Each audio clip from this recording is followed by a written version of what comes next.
Let's start learning MongoDB. Please interrupt me at any time with a question.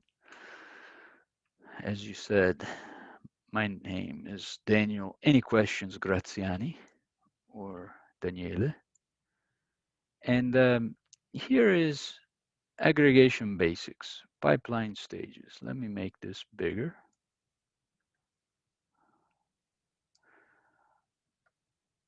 Can you read? Yes. Okay, good. So aggregation takes your documents in a collection and transforms. So it's a series of stages that you can line up as a pipeline. Now, the concept of a pipeline is very common in Unix. You may be familiar with the idea that you have an input, then you have a process, and then you have an output. In MongoDB, the input is your documents. The pipeline stage is the transformation that you apply to those documents. And then the output is the documents that result after after your processing. So the stages can be uh, complicated or can be very simple. We start out usually describing the very simple match stage, which you see here is the first stage that we discuss. In this example, we have a restaurants collection. So let's assume that it has documents in it, and we're going to aggregate. Aggregate is the keyword for the aggregation pipeline. So you can do aggregate as a method on any collection. Inside the parentheses, you have a square bracket. Here is a square bracket because you have an array of stages. So the pipeline doesn't have just one processing. The idea of a pipeline is that you will have multiple stages. However, nothing stops you from having a single stage. So let me see if I have this database started on a terminal on my screen. No, actually, I have absolutely no um, terminals open because I just recently installed updates. Updates will destroy any work that you've previously done to prepare. So let me make this small and then Control Shift Plus. Let's make it bigger so everybody can see. Let's make the window bigger.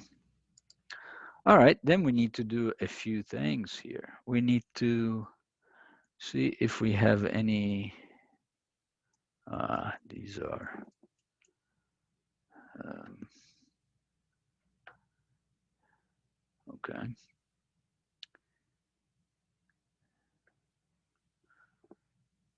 All right, so we're gonna do MongoD replica set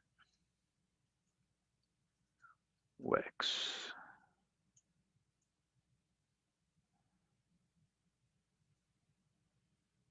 Let's see if that works.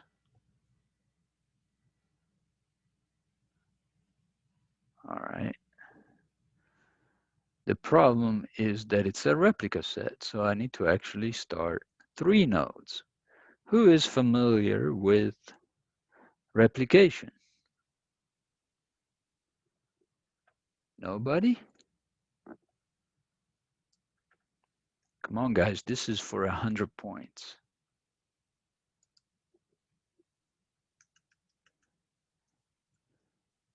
Nobody wants 100 points. They're worth a lot. They will let you out of the class at the end of the session because otherwise you can't get out without a get out of jail free card. All right. All right, if you can see the screen, I'm starting a second MongoDB process, this one on a different port, 27018, so that, oh, didn't like it.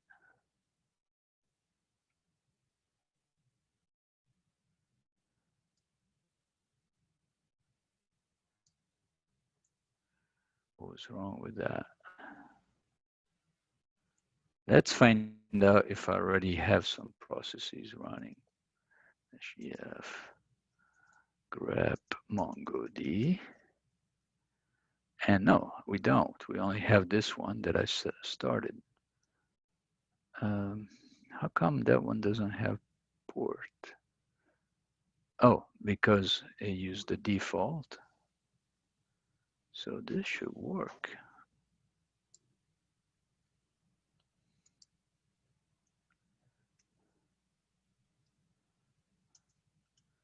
Zero one eight.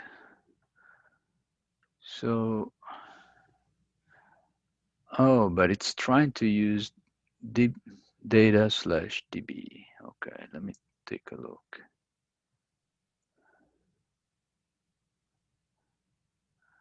All right, let's see what we got here. We have nothing. CD documents.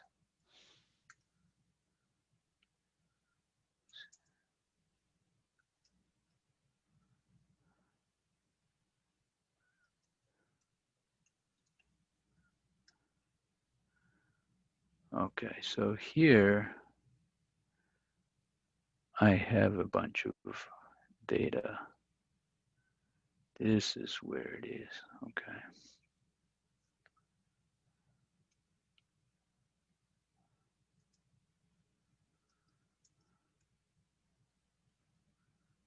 Shutting down again.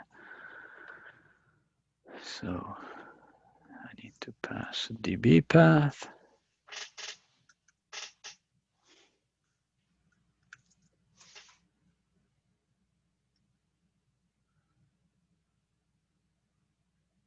Okay. And now it's looking for 27019, which will be the third one.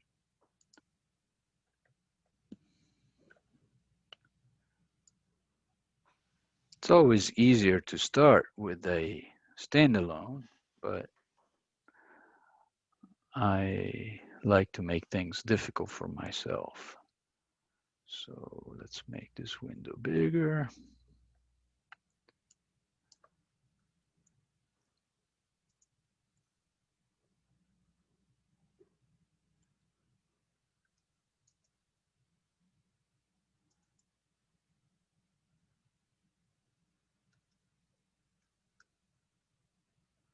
Oh, I need to specify a different DB path. I think I have RS1. No.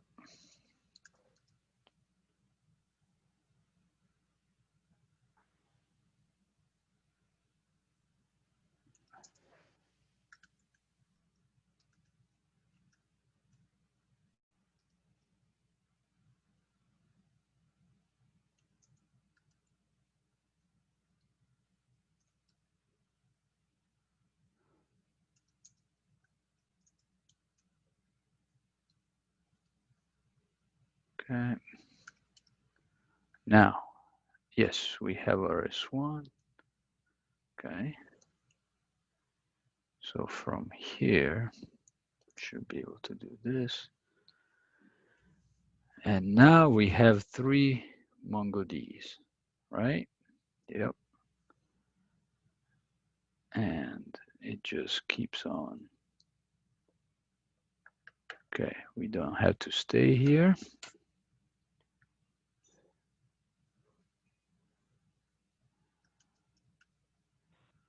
Mongo.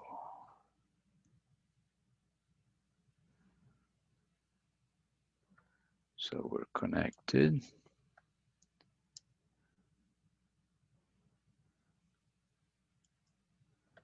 Okay. All right. Show DBs. There's my local databases. So admin, config, and local are standard databases that come with a replicated database. The default database when you connect MongoDB through the Mongo shell is test. And so here we're connected to MongoDB, uh, to that replica set, inside of which is a test database. Let's do show tables. Does tables work with MongoDB? You probably don't know. And now you know. It does work. We don't have a restaurants table here. So that example that I copied is not going to work. Well, uh, that's too bad. So let's do db.restaurants.aggregate, and we'll change the collection to students and something that students actually have. db.students. Oh, fine. We got just some test data here. Okay, grades, grade, okay. So db dot students dot aggregate. As I said, the aggregation framework revolves around this keyword, aggregate, which you can apply to any collections in the database. Um, so here I'm using the test database, the students collection, I'm aggregating it. And what was the first thing that we saw inside the parentheses? It was a square bracket, because a square bracket represents an array of stages. The first stage we're going to work on, which we have to pass as a document. I don't know if you're familiar that MongoDB is a document database. Pretty much everything uh, we pass around as parameters is a document. So we start out with $match, which is the name of the aggregation stage that is similar to the find command in the cursor. So uh, we can pretty much use the same syntax as we do in find. So we can do colon, and then what do we want to find? Let's say grades.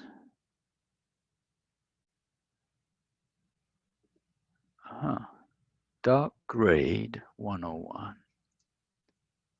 Grades dot grade 101. So will this work? Of course, I put it together. There is a lot of grades 101. I didn't see that.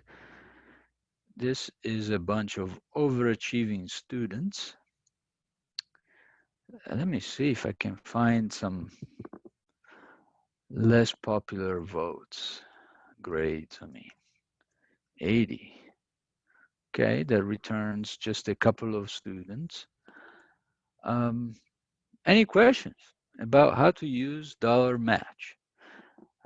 You pass a filter and it finds the matching documents.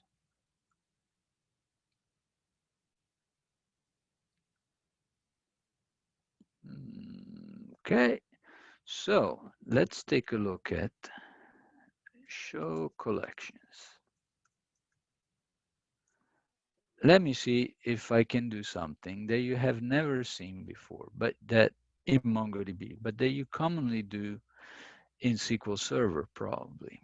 And I have a prime collection here, db.prime.find. what does this prime collection store? Just a bunch of numbers, the highest of which is 111. So let me remove the prime. How do you remove multiple documents? Delete many. This is the syntax. You may have learned some other syntax, but this is the current syntax. And where x is less than, sorry, I like to put everything in quotes, less than 100. And why am I doing that? Well, you will see in a second. First of all, this is a good refresher of CRUD command. You issue the command and it tells you how many matched, so how many got deleted. And now the lowest number for X is 101. And that also happens to be a grade that we had seen. So what if you have the crazy requirement where you want to find all students where that got the grade that is equal to the lowest number of X in the prime collection. So we're talking two different collections, values completely unrelated. Oh my goodness, I'm panicking because MongoDB, doesn't like to do lookups and so on. So you talk to me, I tell you, easy. You just do a subquery. Now, how do you do a subquery? Well, first you need to figure out how to return just 101. So let's give this a shot. If we do db.prime.find, how do we get the minimum value? Well, actually, I need to go take a look at the documentation because things are always a little bit different from what you expect. So let's find MongoDB, dollar minimum. It says aggregation, but I want to use find. Well, maybe I'll use aggregation. It's dollar minimum and the expression. Okay, so expression would be dollar minimum, the field name. Huh. Oh, so the expression would be a list of,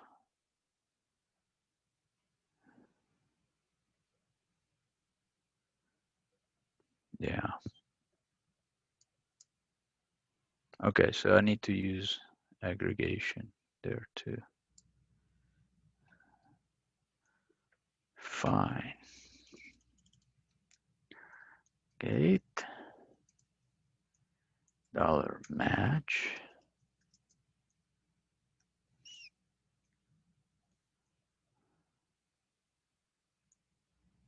So this will be minimum number, minimum dollar dollar X. Then we need to close this, close this.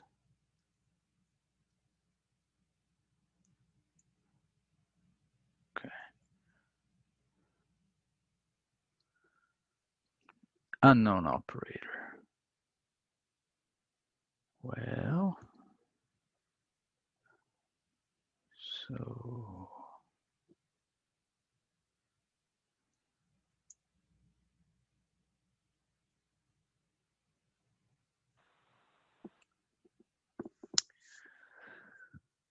bad value.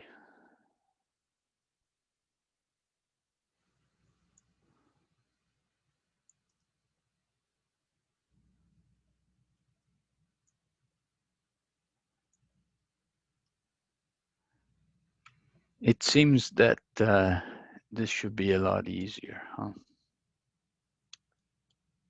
Okay, minimum quantity.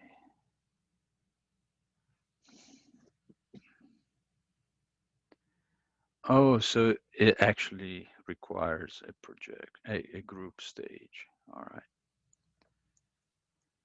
thank you.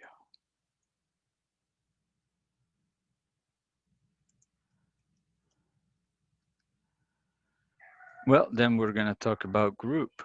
Group has two sections. As you see here, inside group, there is underscore ID, and we're going to pass null because we're going to group over all the documents, and then fields that you define. So we're going to define minimum number we have there, but we're also going to define underscore ID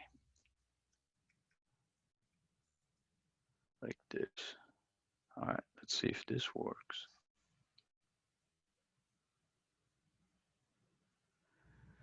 And it does work. That's great. But if we pass this whole document to the other query, it doesn't mean anything. So we need to output just 101. How do we do that? Well, let's see. What if we do $0 and then min number? That work. Okay.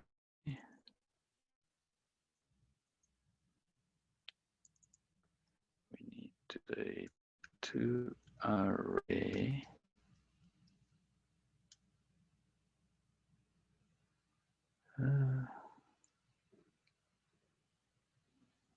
Wow.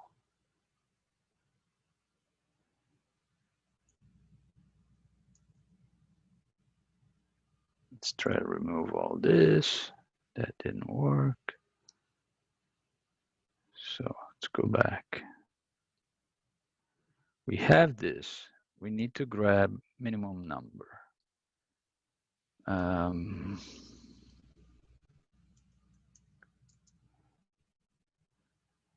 I need to come up with the shortest way to turn that into just a number. I thought that toArray would work.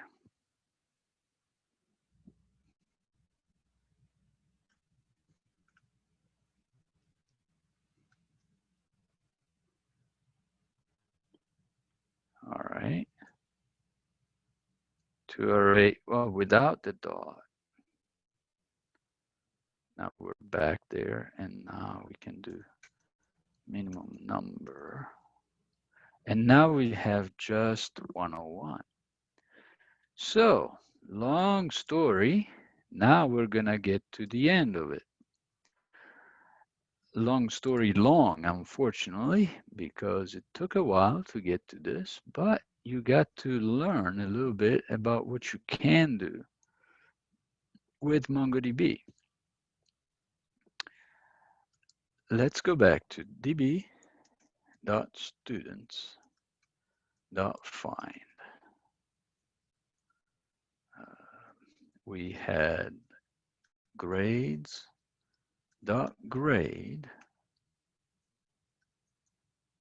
and now we put in this whole thing, and then we close, and we close. Now, who has seen this syntax before? Let me go back to Zoom. Do we still have students? Nobody's dropped out of the call. Well, that's pretty amazing. In fact, we even have new people. Welcome. You have seen me go through a lengthy process of extracting just a number from a collection and then passing that number to another query and essentially have a subquery. So this is your regular query from here to here, and then from here to here, the parentheses. This is a subquery. I am pretty sure that you have not seen the use of subqueries in MongoDB. So you came to this meetup today and you got to see. Let me see, there is a chat message that I didn't notice. So there is a yes, 121. Oh, that was a long time ago. Thank you, Eric. Any questions? No questions. So now you can go and do subqueries all over the place. Um, this is something that most people, even inside MongoDB, are not aware of. You have to really play around with things. And I keep this as a um, discussion piece for people that use other technologies so that perhaps they're used to writing queries with subqueries. Lo and behold, that is supported by MongoDB as well. Um, let me go back. Let's see, is it here? Uh, it's here. So actually, I'm getting ready to talk about the aggregation framework with a customer tomorrow. So this is a traditional um, example. So what you see here, db.orders.aggregate. That's over here where my mouse is. I'm moving my mouse. So aggregate is the keyword that you can put on any collection to begin a manipulation process. The manipulation process is called aggregation, and the method is called aggregate. In this situation, there are four very simplified documents: one, two, three, and four. Documents have three fields inside: customer ID, amount, and status. So what is the first manipulation? Is this match? We only want documents where status is A. We see here that the first document has status A. The second one also, and so is the third one. But the fourth one is status D. So if we do match for status A, we end up from four documents, which are our input, to three documents, which are our output. The output becomes the input for the next stage. And that is a good example of a pipeline. Um, any questions? So I'm not used to getting questions, especially during a meetup. People are typically questionless. However, please don't be afraid to ask a question if anything is not clear, because I would like to walk away having given you an introduction of how to use aggregation. So after the first stage, match status A, we have three documents coming out. Those are the input documents for your next stage. In the next stage, we decide to group information and calculate a total. We calculate this total by summing the values of amount. Notice how the amount field is referenced with a dollar sign. If you want to get to a field that already exists in the input document, you can reference it with dollar amount. Dollar sum, without the quotes around it, is an operator. It, it doesn't matter that it doesn't have quotes around it. It could have had quotes around it. It's the position that makes it an operator. So you're summing the values found inside amount. Amount has 500 250, and 200. Total will be grouping by customer ID. The values of customer ID are going to be unique, and that's why we use underscore ID as the field name for the grouping fields. You can group by multiple fields, just like in SQL Server or MySQL, Oracle, etc. To pass multiple fields to ID, you will create a subdocument, and then you would have the field names. You could even change customer ID. You don't have to preserve it. So you could call that field name customer, and then the value would have to be the values that you want to group by. So it would have to be quotes, dollar, customer, underscore, sorry, cust, underscore ID, just like you see it there. That part has to match your inbound documents. So a group is not as simple as match. There are these two completely separate parts. The part where you specify the group fields, which are inside underscore ID, and the parts where you get to define the field names. You're not restricted to underscore ID. In fact, you pass field names that don't interfere with underscore ID. You can choose a field other than underscore ID. In this example, we chose total because that makes sense. It does a summation of the values found in the amount field. So, given that we're grouping by customer ID, here we have two customer IDs that are there. We add 250 to 500, and we come up with 750. Here for customer ID B212, there's only one value. So the summation of 200 is really just a value of 200. Notice that status is lost. We could have preserved it.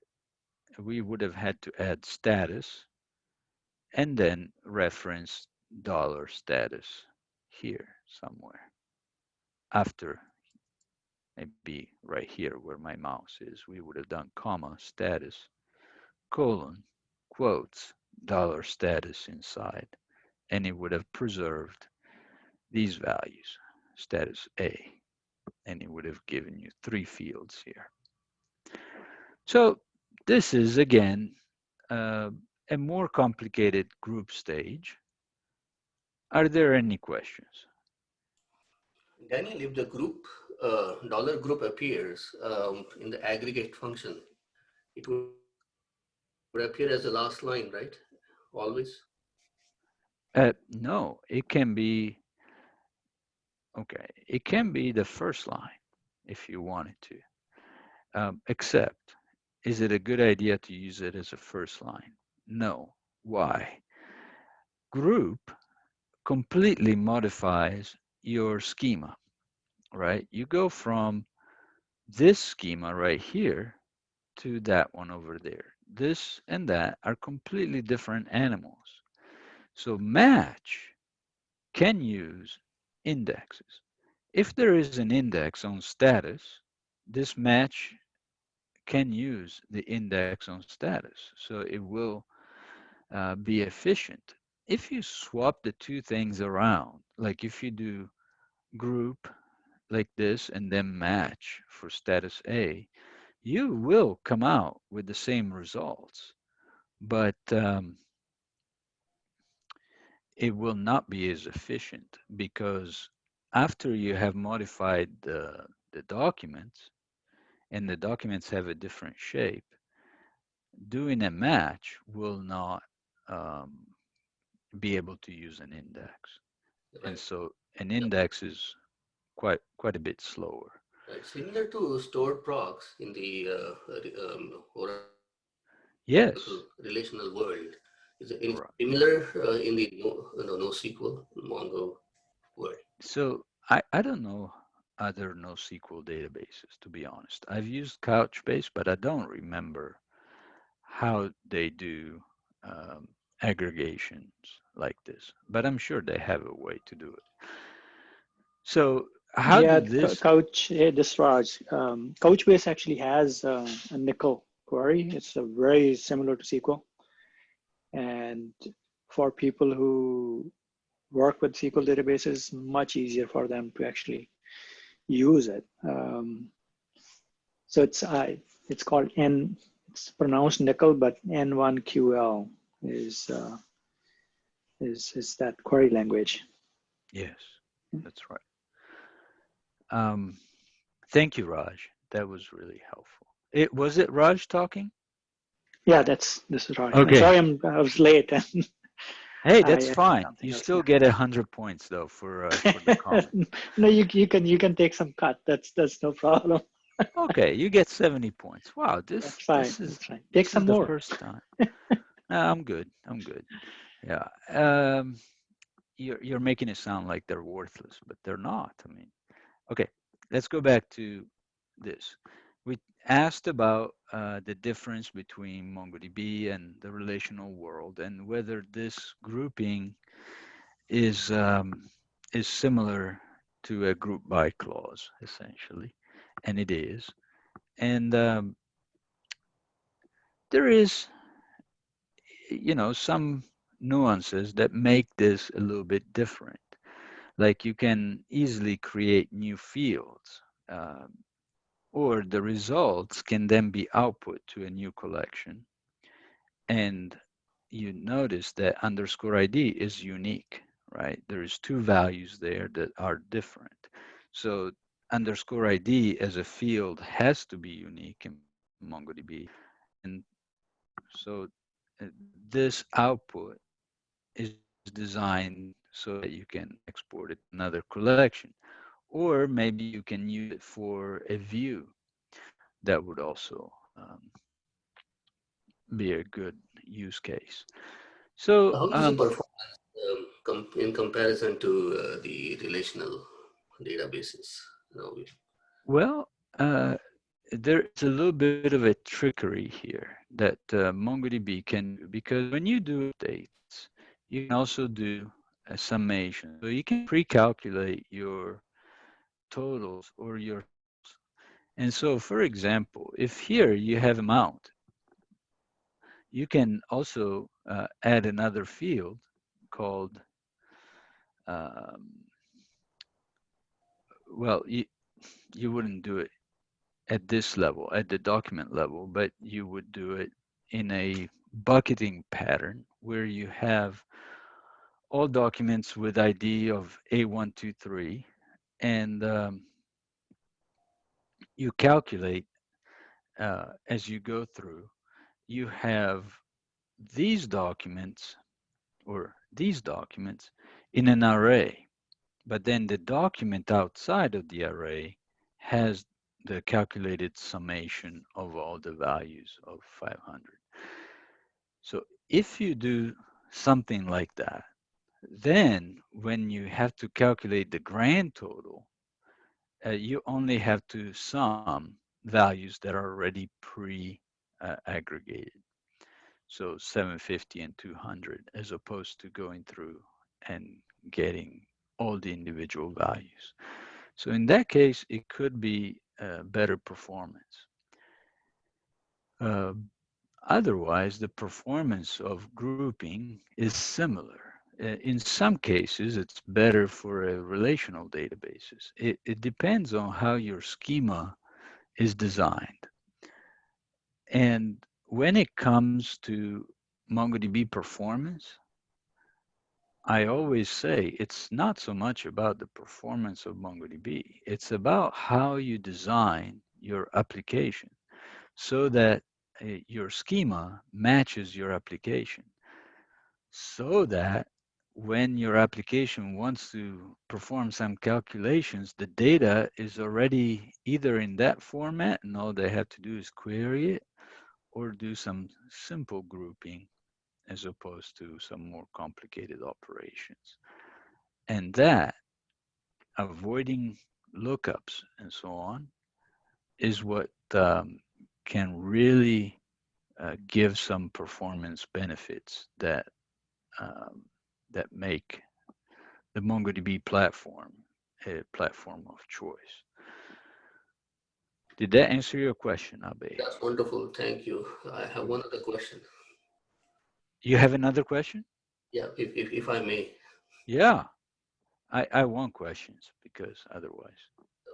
So, so pardon, I mean, I don't work in data all the time, but I would like to know for me and for my team. So how painful or easy it is to transition from relational persistence to NoSQL? And are there any tools, any latest ones that make life easier Hmm. that are out there? So, so I'll give you an honest answer. It's easy to jump into MongoDB, as in creating a database, adding documents. There is not much to it. But knowing the ins and outs that are going to make the database perform or that are going to correctly, uh, for example, do an aggregation query, they require a little bit of study and work. There is definitely documentation online, which is good. There is also education classes that I strongly recommended. I think CL pasted a link for the EDU uh, university at mongodb.com. Those are invaluable. As far as tools, yes, I mean, there are tools like Compass is a good tool for manipulating your data, for creating pipelines, and so on. But there is no secret formula or sauce that you can use to do things right. That still comes with experience and with learning. So if you have a team and you have a budget, I would recommend a training. And we do have public training now where you can buy just one seat. So you don't have to get, 10 or 12 people to join the training. You can just buy one seat and join a public training, and then it will also be limited to 12 people. So, but it could also be just 3 or 4 people. And Hey, Daniel, yep, can I comment on this one? yeah, Um, Hey, Abhay, I think the question for you is why are you changing from relational to a document oriented? I think that'll be a bigger question. And then I'm tooling just to import data. That's probably much smaller. Uh, your whole logic of the application is going to change based upon which database you change. I mean, Mongo it has its own pros and cons, and if you want slow transition or like there's a parallel to SQL, it's a competing product, but Couchbase is. I'm not working for either one of them, but I've used it, and you take a look at both of them. And but the bigger question again is why are you doing that? I mean, some things are more appropriate for relational, and others are better for you know using document database. Right. Yeah. Yeah. Yeah. No, that makes sense. Yeah. hey, thanks, Raj, again. So, Yeah. Thank you. e- except obviously coming from me, MongoDB is the best choice of any choice you can make, Absolutely. but that is just my point of view. Um, so let me go away from this example and back to here. All right, so we talked about match, we talked about group. Um, and then here I have match and group together. All right, we have seen match and group. But in general, expressions can include field paths, literals, system variables, expression objects, expression operators. and they can be nested. So that didn't make any sense, right? You read that and you're like, huh? All right, let's talk about arithmetic expressions. You can multiply your values. You can do some rounding. You can create the square root. You can do array operations, such as finding a particular element in your array with array lm at, or first, or in. You can do Boolean comparisons. Um, Definitely, there is a lot. And we are currently working on strengthening all our date capabilities so you can do better comparisons. So last time we got together, we talked about um, we talked about uh, data types and their importance. So it is very important that you store your dates, for example, as date data type. So you create the values with new date and then you pass the value that you want. And then you will be able to do aggregation with queries with date comparisons. Wow, we have 13 now. Oh, thank you. There is another link from CL with NoSQL advantages. So here we have a couple of collections, and then we look up. So let's talk about dollar lookup. It's an aggregation stage, and it has four values that you need to provide. From is the collection. So if you're building the aggregate on order, it means that you already have the orders collection. So you're doing a join between orders and the from collection. So the keyword from may be a little bit confusing because you may think of from as the original collection. So from is the foreign table, okay, the foreign collection. The local field, that is for orders. So item is found here in the orders collection. Foreign field, SKU, is the same thing as item, right? But in the other collection has a different name. So you're joining item here with SKU, and this is how you define them. The local field in orders is local field, and the foreign field in inventory is SKU. And then this is the easiest. You don't have to put much thought into this one. As it's a name for the resulting array.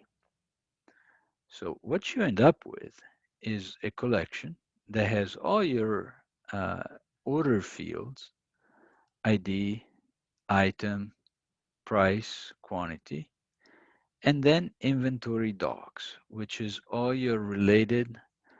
um,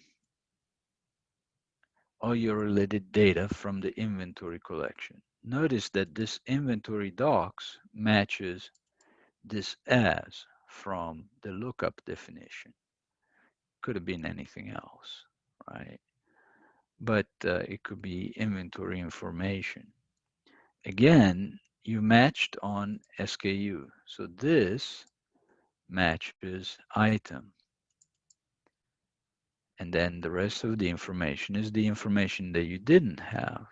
And maybe what you were after was the number of units in stock. So now you have the number of units in stock for all of them, but except for this one, which has an incomplete description. This was a document. Yeah, this one. So null actually matches this ID 3, because SKU is null here and item is missing here.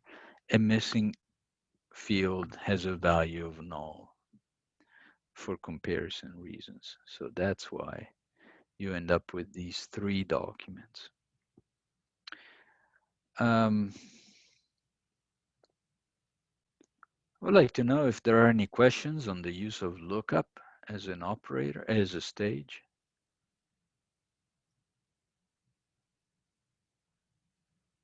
So we saw that we used lookup to find all the fields in the foreign collections. With a subquery, you can achieve something similar, but really, dollar lookup is a more efficient way of doing joins than looking up data directly using JavaScript syntax like I did earlier. So I would recommend doing joins whenever you have the opportunity. Remember though that joins, just like in SQL, they are not well performant. So um, you you may choose um, not to do joins.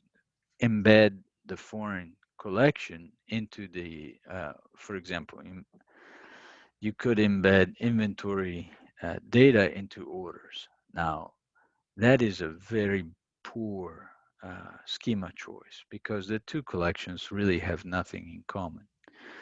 Um, they need to be two separate collections. Any questions about everything I've said so far? So Daniel, the syntax that you are showing, and pardon my Yeah, unknowledge regarding this, but the syntax is no, MongoDB specific, right? Is this a standardized? yes, Okay. yeah, this is MongoDB specific. So there are, this is consistent with our syntax. So we talked about how to do an aggregation. You put the aggregate method on the collection that you want to aggregate. Then inside the square bracket, you define a document with your stage. And it starts out with your stage name, which in this case is $lookup. In the previous example, it was $match. There was also $group. There is all kinds of matches. And here in these notes that I've put together, I have uh, some other methods that are fairly easy to understand and to show, like the $out stage is pretty simple. It's $out and then a collection name. And what does that do? It creates or replaces a collection called authors in this case, and it just provides all the documents the way they're defined in the previous stage. So in the previous stage, we have an underscore ID with the author value, and then a list of an array of books with all their titles. So this authors collection that will be created or replaced as a result of running this aggregation will just have two fields, no more, no less, underscore ID and books. Hmm. Does does that make sense? Yeah, yeah, that's good. So I just have one small question. When do we use JavaScript and when we do not use? What are the recommendations? Okay, so JavaScript is something that you can use even inside inside your queries. For example, there is $where, and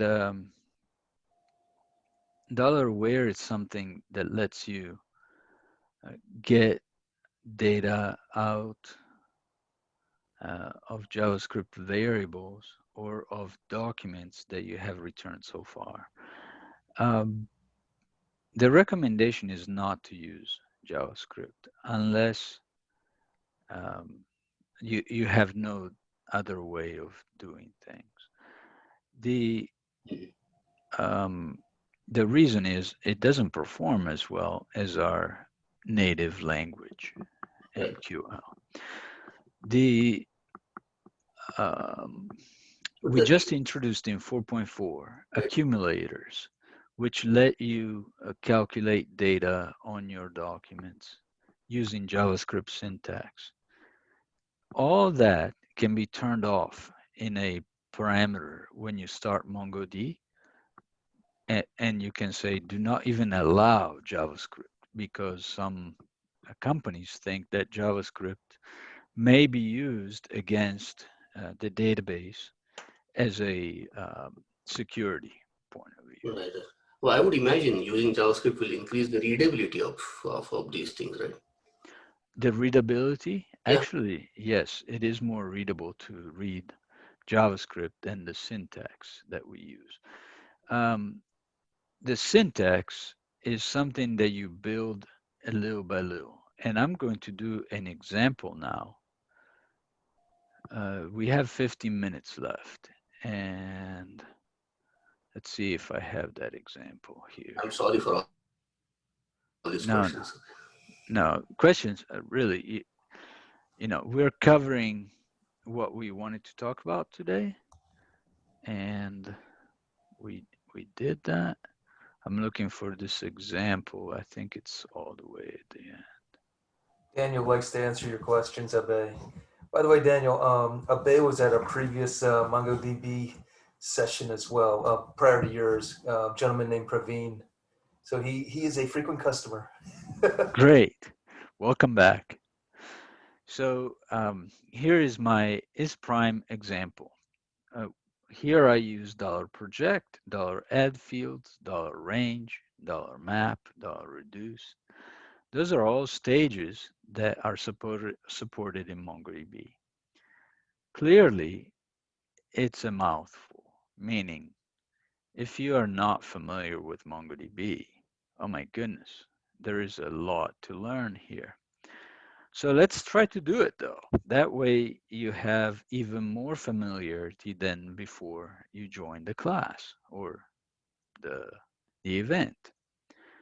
So here I talk about how do we find out if the numbers in X are prime or not. And so I created a pipeline that tells me exactly that. And it does that in 4 stages. First, we come up with a list of divisors that we're going to uh, divide those numbers into. Then we add the number 2 to the array of those divisors because those numbers were a range that started with 3. We're going to look into that, but I'm just going over all the stages. Then we calculate the remainders. We use the map function to do these calculations of on all the element in the array. So we calculate the remainder for every divisor. And then we find out if if there is 0 values. If there is 0 values, it means that there were no remainders for that divisor. So that means that this is not a prime number. So if it is not a prime number, it we're going to return no, false. If it was a prime number, we're going to return yes. Given that we don't have a lot of time, I am going to demonstrate this by running it quickly. So I already have prime. So db.prime.find. I deleted some values, but I still have 101, 103, 102, 109, and 111 twice. Okay, so then we can do create divisors.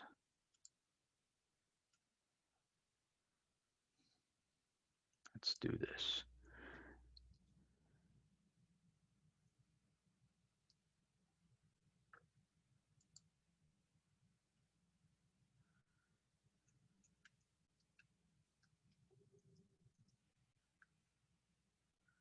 All right, so we've created that project stage.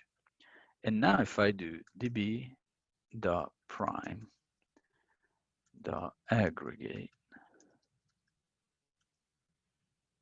and I pass create divide like this, it will calculate that list of divisors. So take note that $range creates a range of values, and so it creates that divisors field, as you see here. It starts with the number 3. As you see here, we start with 3. And then it stops with the square root of x. So for 101, it would stop with the rounded value of probably 10, right? So then it adds starting at 3, ending at 10, and skipping every second one. So 3, 5, 7, and 9. Given that those numbers are all similar, this list of divisors is the same. If we had 331, then we would have had a value of x with a lot more divisors. Again, stop me with questions. I'm trying to rush against the clock here. Now I'm going to add another another stage.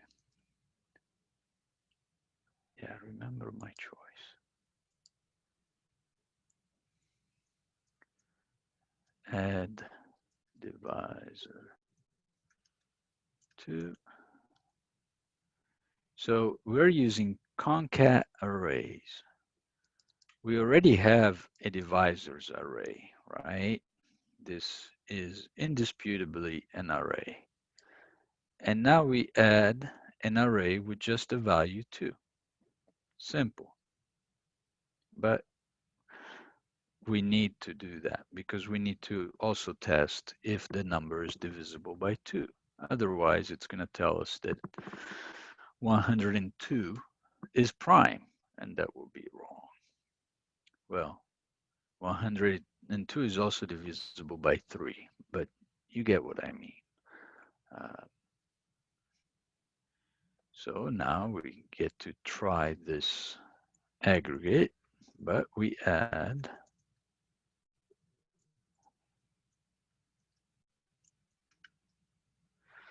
so now we get the same output, but we also have the number 2. Now the interesting stuff starts to happen. Let's go back here and let's calculate these remainders.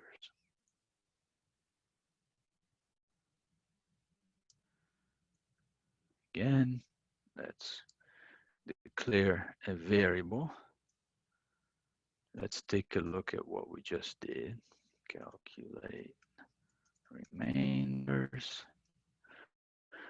Here, a little bit more complex. Project is the field that chooses what to carry over to the next stage. We're carrying over x and divisors, and we're adding another calculated field, calculated remainder, where we are using $map on divisor. And for each value inside divisor, we're going to do mod and pass these two values, the x and field, the array, essentially. So the value in the array and the array of divisors. How is this going to play out? Let's take a look.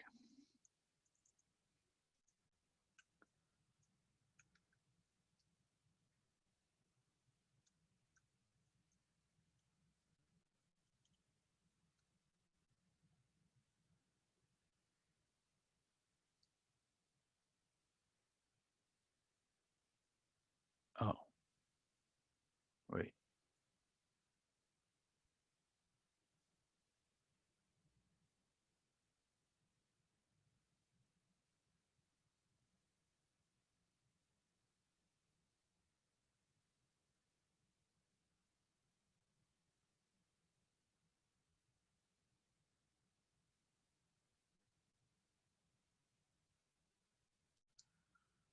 I think I might have a mistake here.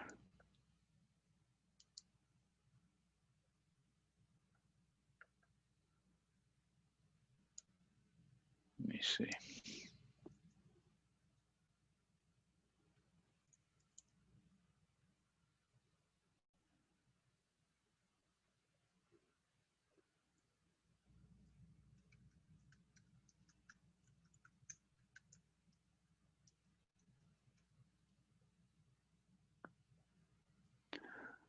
Okay.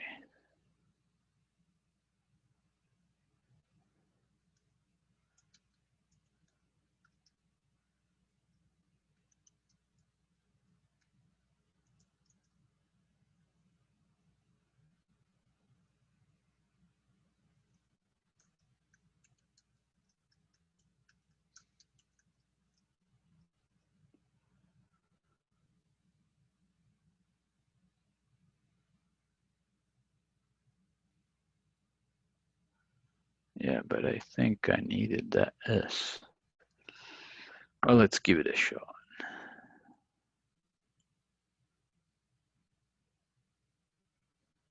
Undefined variable. Yeah. So I need to go back. It was correct the way it was. So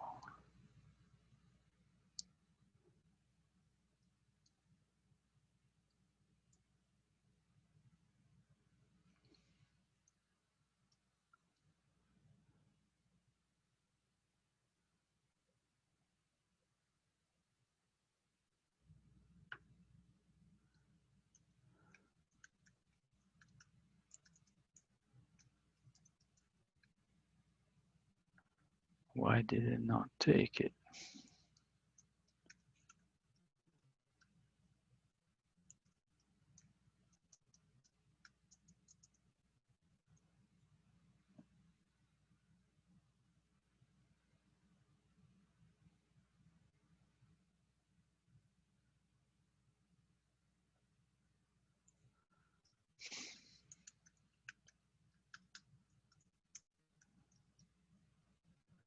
Okay, that looks correct now.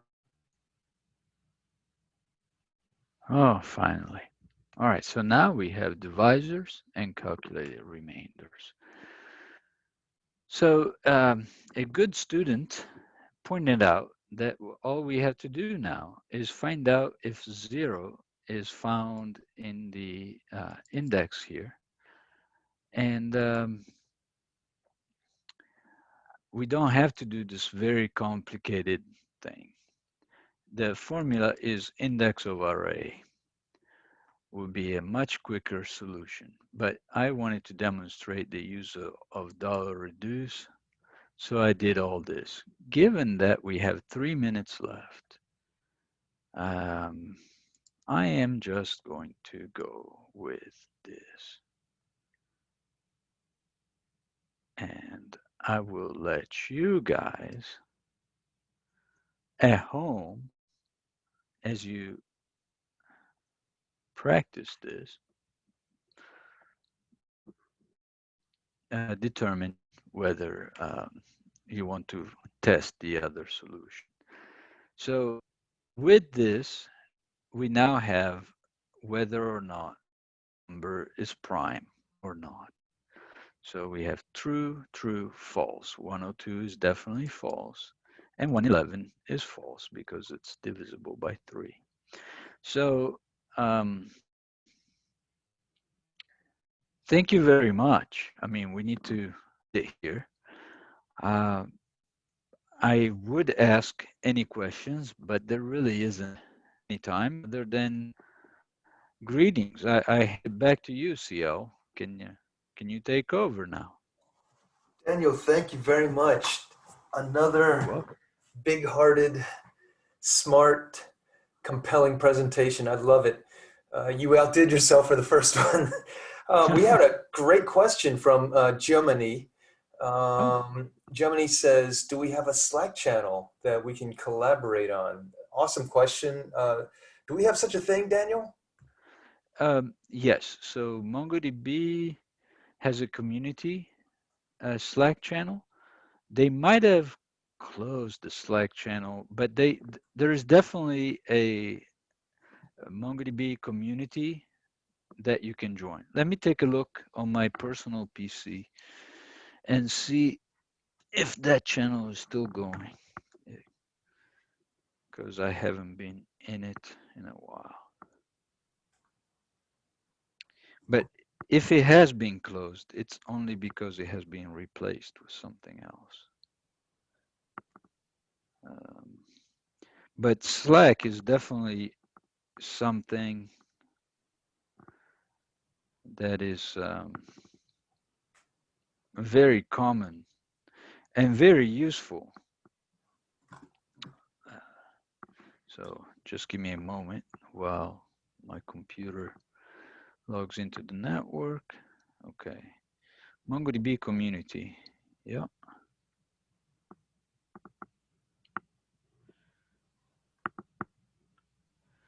Okay, announcements hasn't been used in a while.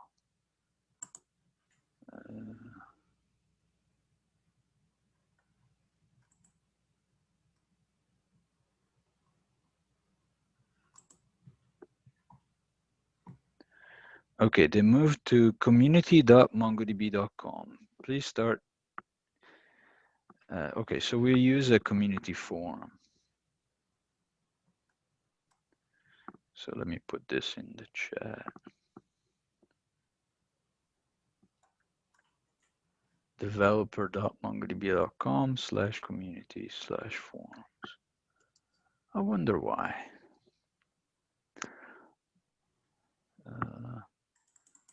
Looking for the chat.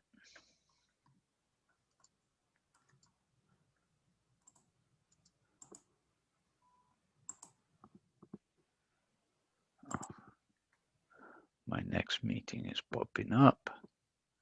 So it is developer.mongodb.com/community/forums. Let's see if this works. What? It didn't turn into a link. Let me try it.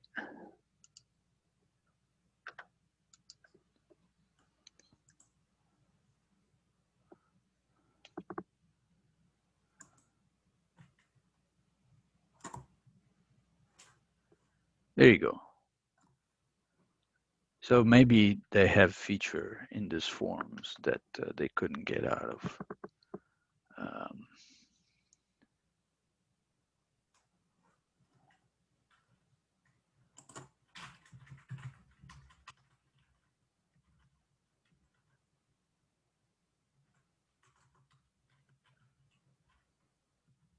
Okay, so there was a question. Would be interesting to know my views and opinions regarding MongoDB's lead in the market so far. I think it's well placed. I can't speak any further. So thank you very much for coming. We'll see you next time. There is a third session that we are going to do. And please come back. Bye. I'm going to stop All right. sharing. Thank you. Thank you. you.